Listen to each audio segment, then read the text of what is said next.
Hey guys, this is V-Man from No Budget Productions doing a Constar commentary, and the film we're going to be doing today is The Tilt-A-Whirl. So here we do. The visual effects on this was done by Jason Spriggs, who did, actually for a guy who's not a CGI artist, I think he did pretty good for, um, yeah. Well, yeah, I mean, those right there. I mean, he's not a visual. I mean, he's not a CGI guy. But you never really would be able to tell from just looking at all that stuff right there. And he does it through the entire thing. He did some of the work on the 11th Hour too, and I was pretty happy with all the um, visual effects he did for this. He really pushed the effects of what I wanted for the Tilt-A-Whirl, which was, um, uh, making the Star Trek version of the Phantom Zone, and then, all the ships and everything, the Constar getting caught up in this anomaly type thing, and everything just storyline wise really worked out well. Um, but in the early part of the story, I wanted to tell the actual story of the Constar's warp nacelles and why they're blue as opposed to red. And we had seen bits and pieces of that in a flashback, um, and in another film. And I wanted to actually tell the story of why are they that way, and we do that beautifully here in the opening sequence of this film. Um, and I just, again, looking at all this, it's beautifully done. Um, it has a wonderful TMP vibe, with all the little shuttles and stuff flying around. I love it. It looks great. Um, it, it has it has a very epic vibe to it. Uh, he did wonderful on this sequence.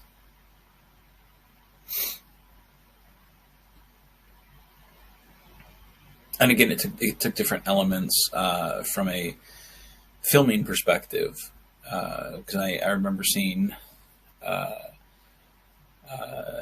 Chris Shapiro, my engineer of the Constar, in one of the sequences that we had shot, um, in major studios that we had recorded, in one of the sequences, and then the sequence here, with Victoria Fox, um, Clay Arden, Josh Irwin, and then Royce and myself, on the bridge at Warp 66 Studios.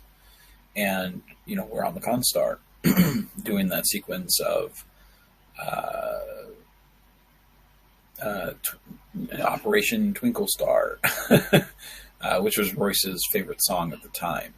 I always like to put in those Easter eggs of whatever's special to me.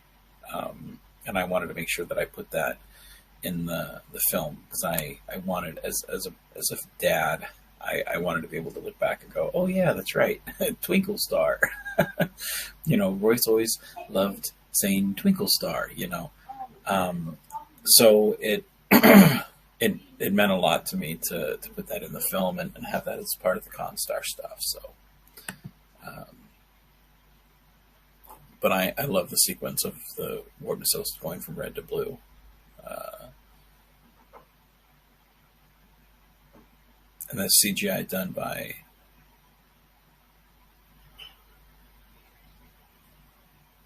oh, beautiful warp effect. No, that was done by Jason Spriggs, but the actual effect turning blue was done by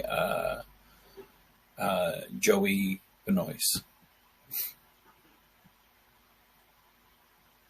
Just like these opening sequences. Beautiful CGI shots by him.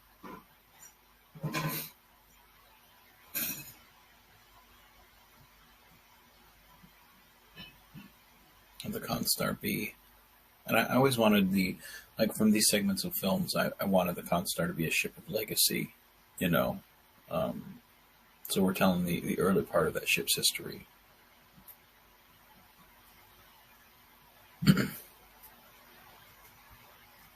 Constar going to warp, and I love this effect right here. And you can see the stars in the very background, not the ones flying at warp, but the ones in the very background, kind of bubbling past, kind of like in the JJ films, and I love that. The box right there that holds the Valhalla Stone, that was done by Greg Teff's wife Sue. And here's all the kind of memories, both future and past, flooding into Menard, which is always it's something that I always put in the films as something where he is always a man that is out of time, out of sequence. You know, he's not sure if he's remembering his past or someone else's past, or if he's misremembering someone's future, or like he's just constantly fragmented. And there's Chris Shapiro, the engineer. And this is shot in my studio, in my den, what we dubbed Major Studios. This was done by me and Royce. We made the studio ourselves, and it's a it's a studio that we can tear apart, put up different things on the wall and whatnot, and redecorate and redo, and make it a different room. But I wanted a multi-purpose room that I could do stuff like this in, and just tear down and put up different stuff and make it a different room, and it works wonderfully. Now, one of the things that I had gotten questions on is why I decided to go with the Pike Discovery uniforms for the Constar stuff, and I decided that I wanted something. If I was going to go back and play in the TOS universe, I wanted a different uniform, and I love the Pike Discovery uniforms, and that's why you'll see them for most of my crew. It sets us apart from regular TOS stuff.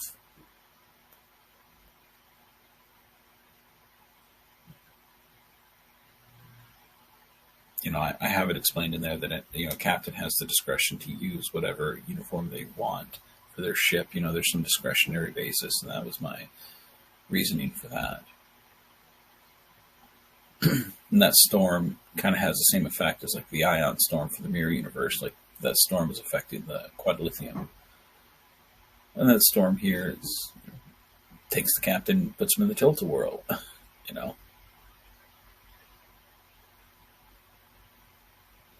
And this is a similar effect to what George Cayenne does for his stuff for Varen Frost, and I thought it was very appropriate here. And again, this was our take on like the Phantom Zone for Superman. I wanted something like that here, where Menard, like this is a kind of a lost souls trapped in this place. If you're, but not just for for evil people, like the Phantom Zone, but like if you're good, it puts out good memories, and good place, like a heaven. And if you're bad, it traps you, into a bad place, And I wanted that here because I know later on, like Eobard gets trapped there, and I didn't want to put that kid in hell per se, So I wanted to have an out for that. So when the kid is saved, 100 years later in the 24th century, he's not mentally scarred. That would be kind of fucked up. But I love the visuals of that. And I love the sound effects that Jason put for the Constar in this cloud. It's a very haunting. It's a very haunting sound that we have in this. This whole film feels kind of like a haunted house type thing. Especially when Menard's walking through the tilt-a-whirl, and he kind of sees this, what I call whirler, just kind of there. And this whole place just looks decrepit, destroyed, and then he rushes out at him, and then we go back to the ship, and it's just being tossed about, kind of like a ship at sea, And there's my friend Drew Menker. He's my boss from work, and he's done a lot of the behind the scenes stuff for my films. uh, he played Menard. He plays Menard's father in the films, and he did really good on this stuff. He's always willing to do whatever's needed for the films, and I always appreciate his help on doing these films. Like, he always sees the same vision that I do on doing these type of character based stuff, you know. And he'll tell me if something doesn't feel quite right on the film, or if it's not the direction he thinks we should go in, you know. So he's a really good right hand man for these type of things. But this was a lot of fun to do and film in this area. Again, like I said, it has that kind of wore down type vibe in this area. But when I told him what I wanted for the Tilt to Whirl, this kind of, you know, like everything's just, you know, tore up, destroyed, you know, everything's out of focus. It's, you know, it's just out there, you know. I really enjoyed it. It's a different visual than most fan films have. And it tells the impending doom of what the Phantom is going to be doing, you know, a what if future, you know. It's not a rosy glory, you know, glorified future of the Federation. It tells what the Phantom is capable of doing. You know, if they're not careful and we can't stop it, you know. And this is my favorite scene right here, where the Phantom is in the air and the horrification of Menard and the pissed off look of the Phantom. And it just shows, the two very different, you know, opposing sides of this Menard coin. And I I enjoy that a lot, getting to do both sides of that. But this film, I think this is one of the most unique films that I've ever gotten to do, just for being able to do those things. I mean, how often do you get to see a flying or floating character in a film? You know, get to do that, and it was a lot of fun to do that. Like I stood on top of my chair in my room, a little stand table, or stepping stool, and stood in front of my green screen. And then for the close-up shot, like, I just stood outside and put my camera on my trash can and stood in front of some trees, or like in front of the open sky. And I mean, you wouldn't be able to tell from that, you know. It's, again, movie magic, man. You know, and it's very horrifying. And this right here, where Emily is calling out to Menard, I really wanted this to be you know, he's being taunted to stay there, you know, almost like that when the people that are after, you know, near death experiences are kind of being called back to heaven. This guy's like, motherfucker, listen, you got other important shit to do, not this shit, you know. And then Menard's back on the ship, and he's like, fuck, man, what? Like, the amount of weight that this guy has, knowing that, you know, he could have been with Emily, or a version of Emily, or like hearing your love, you know, your wife's, you know, your dead wife's voice, and knowing that you have this impending destruction of the Phantom coming, and you have to stop it. Like, there's just so much weight there, you know. And this was my nod to kind of the poker game at the end of All Good Things, you know, having the crew gather around.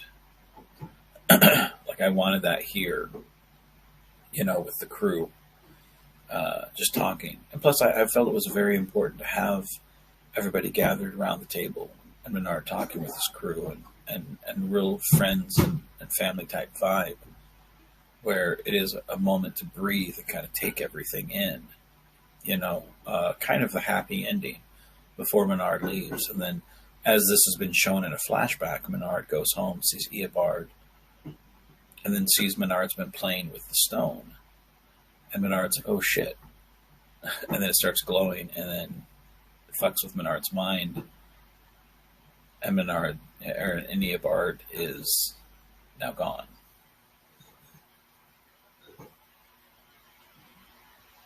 And this starts kind of the next arc for Menard, where he loses his son and has to go find him. And that's an important arc of the character for the next 100 years or so. He eventually finds him, but it's one of those things where it was a really important story arc.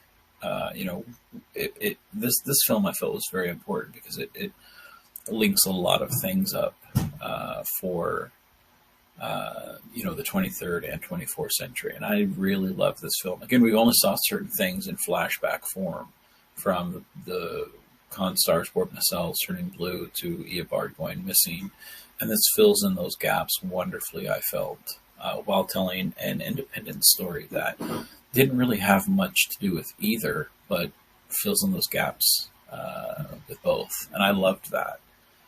And this sequence right here, with the Constar flyby, this was Jason's idea, I believe, and I love it. Visually, it just feels so Wrath of Khan-ish. I love it. But this sequence with Menard, obviously you can tell we're not in the same spot. Hers was shot on green screen, mine was shot in my studio. But this, I feel like, for all intents and purposes, this was, I love when we're able to do stuff like this because, we're in the same room, essentially. We're able to talk and conversate, But I feel like the scene was done very well. As she's playing the character of Spengler. She's one of two actresses that were playing the character before the character goes undercover for that storyline that goes on. But this is in the early days when she is invited to become part of that network. And Menard is starting to trust people because he has to. He wants to get his son back, and he has to go to those lengths to do it. But I felt that this was a wonderful scene, played with a wonderful actress. And again, it builds to the sequence later on where she kind of has to dump him because they have a relationship, later on. So it connects that dot to another film that, was told in another sequence. So I loved this film for so many reasons. It was a wonderful story. It told, it connected, so many dots. And it was just a wonderful film to do. We did so many things in this film that we hadn't done before, and it ventured, it dared to venture and do different things. So that's what I think any filmmaker should be doing, and it did it great. So, but with that being said, I want to thank everybody for joining me on this stream. If you haven't subscribed to the channel, please subscribe. It always helps the numbers. Feel free to like the video if you enjoy this. Dislike the video if you didn't. And leave a comment. Let me know what film you'd like me to review next. I do pay attention to those things. And with that being said, everyone, be genuine, be safe, and keep on geeking on, guys.